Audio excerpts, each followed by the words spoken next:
Listen to WoW Radio or I'll kick you in the face. Your choice.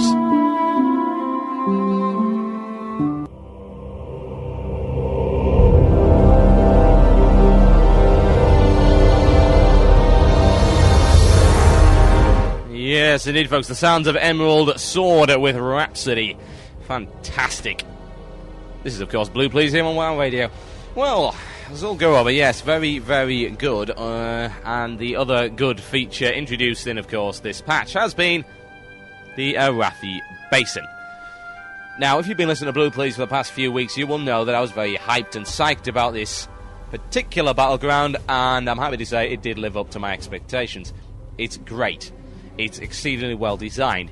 You have a very good view distance, which makes it far easier to actually maneuver strategically in response to the enemy, rather than what you do in Alterac Valley, which is simply throw yourselves at the brick wall of the other team until one of you crumbles, mainly due to class imbalance.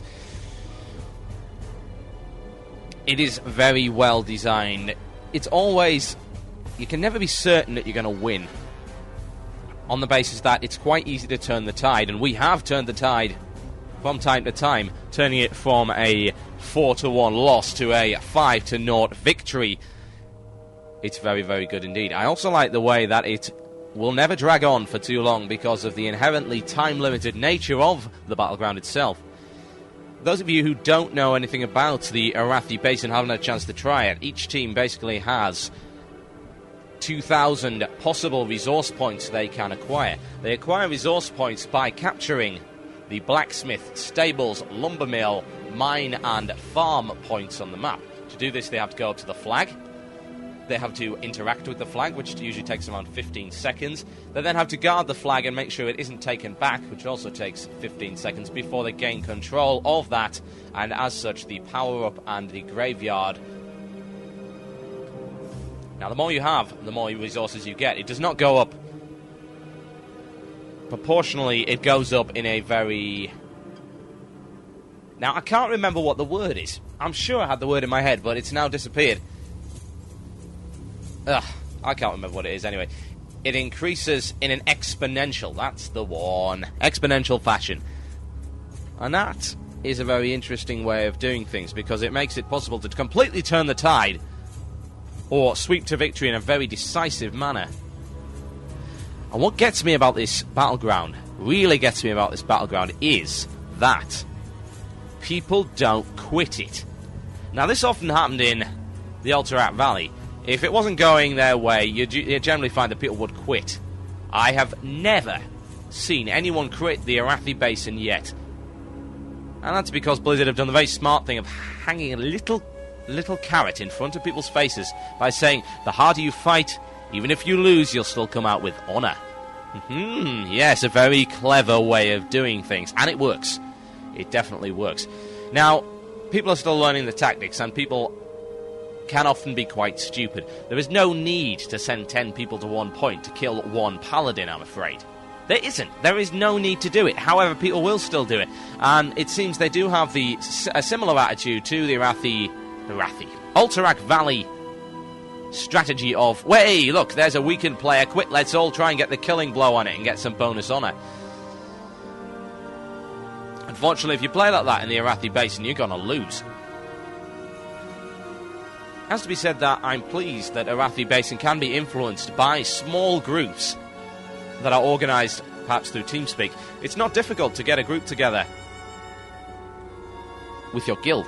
You don't need specific classes, although it is helpful to get yourself rogues, mages, hunters, shamans, priests. You don't specifically need them. You can take 5 rogues and then still be successful if you so wish. But the big thing is, if you are organised, you can influence the way the game goes, and that is often not the case with the Alterac Valley. The difference with the Alterac Valley is that you need an overwhelming force in order to influence, and if you do influence, you will win. Say if there are 20 or 25 people of the Uber Super Mega Guild of Doom in your Alterac Valley, you are gonna lose if you're up against them. It is really that simple. It happens every single time. Because, of course, in the country of the blind, the one-eyed man is king. Against a unorganised rabble, an MC-equipped party with TeamSpeak is going to win. It doesn't matter if they're organised, they've got TeamSpeak, which is more than I can say for the rest of you. We covered that last week, the whole issue of whether or not it would be possible to increase the amount of organisation in the battlegrounds. But the Arathi Basin is a good example of how a fun and challenging battleground can be put into place, which does not necessarily require ridiculous amounts of organisation. No. In fact, a group of 5 can make all the difference, and often do. It's a very, very well-designed area. It's very balanced. I have not yet seen anyone complaining about any particular imbalance, although inevitably people will. As you're well aware, there are 2 types of complaints. There are legitimate complaints, and complaints that are generally spurred on by the fact that someone has just got WTF pwned by a class just a few many times, and of course, this being the internet and them being the ultimate warrior of eternal destruction that they are, they cannot possibly deal with the concept of being bested. Oh no, that's totally impossible. No, the class must be imber. Yeah, they nerf it quickly, nerf it now. Buff my class because my class is underpowered. Everyone else needs nerfing though, yes. The silliness is rife. Yes. It's interesting in the channel people are saying that, I'm influenced by Blizzard. No, not really. Not at all.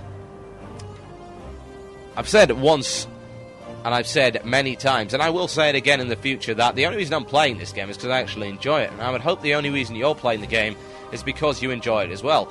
And if you tune into this show to hear misery, suffering and doomsaying, then you have tuned into the wrong show entirely. Because quite frankly, I do enjoy the game, and you are going to enjoy it too, whether you like it or not. Or else the Murloc will eat your face. And you wouldn't like that now, would you?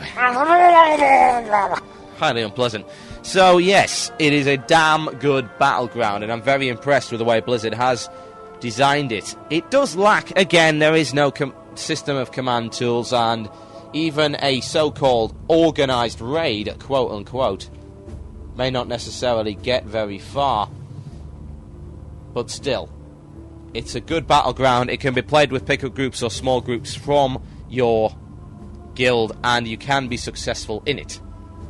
And there's a reason to go in there even if you do lose. It is still susceptible to the whole you've just been zerged by a 15-man organised party from a single guild in MC and full PvP gear syndrome. But then again, that's going to happen no matter what. You've just got to simply stand up and get on with it. It is unfortunate, again, that World of Warcraft is gear-based a lot of the time, in such a respect that if such a group were to join your Arathi Basin, you wouldn't really stand a hope in hell. But that's simply the way the game is designed. It's the way RPGs are designed in general. It's not. I've said this over and over and over again, and I will say it again, that WoW is not a primarily skill-based game. It is based more on formula, equipment, and luck. In Arathi Basin, it is not so much based on formula, although the method of course, fighting particular classes is. Often you will find that you need a certain combination of classes to be successful in the Arathi Basin, and that's the whole concept of group PvP. Now, people knowing what they're doing in group PvP is vital, but again, equipment will tip the balance. You'll often find, for instance, an MC Blackwing Lair PvP-equipped Paladin and Druid are together versus 2 other people, virtually unkillable. You simply can't put enough DPS on them before they heal each other, and they're still throwing things at you in the process. It's difficult, but that's simply the way the game is designed, and I don't think there's any way of avoiding that. You'd have to have a drastic change to even consider changing that particular aspect of the game, and that's simply the way the game is played, and people do have to accept this. There will be complaints. That is inevitable. There are going to be yet more complaints. People will complain, it's unbalanced in favour of paladins, or rogues, or mages, or hunters, or any other given class, or any other given side, any other given playstyle, perhaps. But you will generally find that they are baseless. Now, whether or not Blizzard is actually listening to these particular, quote, concerns, unquote, also known as whining morons, is questionable. I don't know. But there do seem to be some interesting changes that, some of them I find quite disturbing. For instance, was it absolutely necessary to give Paladins a ranged spell, which is effectively the I win button in a ganking situation? It's very debatable, and I tend to avoid the whole class balance discussion, so I'm not going to go too far into it, but it does seem that Blizzard did go and respond to Paladin players who said, well, we can't do this, therefore we want to be able to do this. Possibly ignoring the concept that, well, classes aren't supposed to be able to do everything. And if they can, then they must be mediocre at everything.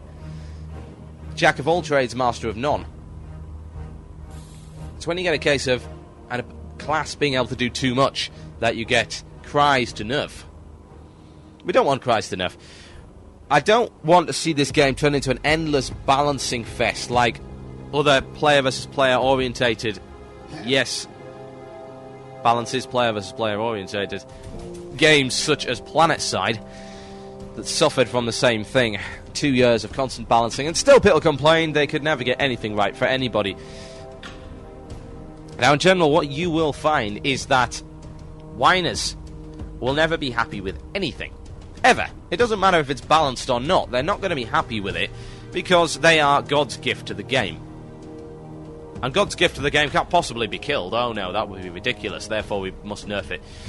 So it's a case of, can we reach a status quo? A status quo in which people may not be necessarily 100% happy, but will learn to live with. You'll never get everything your way.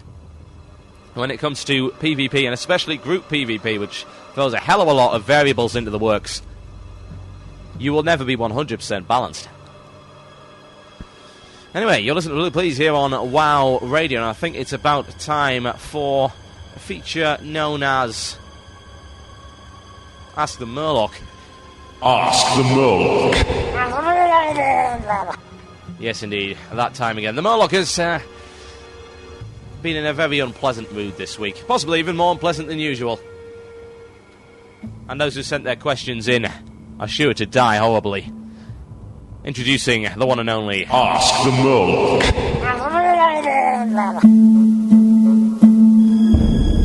Ask the Murloc. Dear Murloc, I've seen hero classes mentioned a little here and there, but just don't quite understand what it's supposed to be. Is this really something that's going to be implemented in the future? Ha! Hide under the nearest rock, you snivelling peasants, for it is I, the Murloc! Ha! Insert additional snobbish threat here. Well, my dear, it would appear that you are indeed completely stupid in the most horrific of fashions, yeah. I am surprised that you are even capable of self-powered motion, and that you are not weighed down by the burden of your own imbecilic nature. Ha! The hero class is an upcoming feature in World of Warcraft, which allows a player to greatly exceed his current limits. Hero classes will be able to avoid large numbers of dangerous creatures, turn themselves invisible, and slaughter great armies of players with just the touch of a button. Oh no, sorry, that's rogues. Yes, you suck on. Ha! Ask the Murloc. Dear Murloc, I am a mage and I am not doing very well. I have rank 5 fireball, but I'm still only doing the same damage as rank 1 did when I was level 2. Can you help me? Oh, you foolish mortal. So you picked the mage class, eh? Yes, nice class, especially the shadow mage spec. Yes, very powerful. The main problem, my dear, is that you are in fact Toulouse. Because of being Toulouse, you are simply incapable of doing the damage you are supposed to. This is because you have not learned to play your class noob, and are, as such, Toulouse. In fact, you are the most Toulouse I have ever had the misfortune to witness the incoherent dribble of. Please take your noobish self and drown. Ha-ha! Ask the Murloc. Dear Murloc, I was wondering today if it is possible for anyone to get a level 60.